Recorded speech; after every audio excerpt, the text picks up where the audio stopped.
All right, Germany, once the benchmark for industrial might and precision, is literally falling apart. What was once Europe's sleek, roaring engine is now coughing on dust and drowning in red tape. Our next story tells you how the cracks aren't just in the concrete, they're in the system itself. Take a look.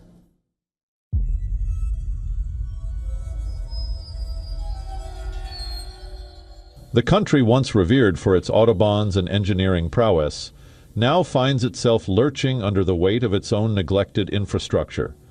Bridges are cracking, roads are buckling. For decades, Germany has sold itself as the land of ruthless efficiency, engineering excellence, and infrastructure built to last. But the reality on the ground tells a different story, one of decay, delay, and dangerous denial. Thousands of bridges across Germany's famed autobahns are now classified as decrepit. Over 5,000 of them are in such bad shape that they urgently need rebuilding or major repair. Some teeter on the edge of collapse. Others, like the one in Dresden, have already given way, crashing into rivers and shaking public confidence. Well, the closure of this bridge here was an absolute catastrophe for the people in Bad Schandau. It's the classic traffic gridlock. We have the next bridge towards the Czech Republic, 25 kilometers to Dresden, 20 kilometers to Pirna. So this is the only crossing along nearly 50 kilometers of river, and that is devastating for the people. The roots of this crisis go deep.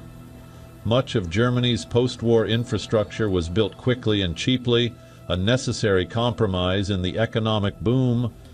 But rather than reinforce or replace aging structures over the decades, successive governments tightened spending and avoided debt. Now, the bill has arrived and it's massive. The new German government has finally pledged $556 billion over 12 years to fix the country's crumbling foundations. But in a nation obsessed with precision, nothing moves fast. Endless regulations and planning procedures mean it could take years before anything gets built. Now that there's money, a growth spurt could actually be generated very quickly. But what is really necessary for this is that the money is spent quickly. And for that, we need much faster planning and approval procedures than we had so far. Germany is learning the hard way. Even a powerhouse needs maintenance. And right now, the engine room of Europe is looking dangerously close to breakdown. Bureau report, WION World is one.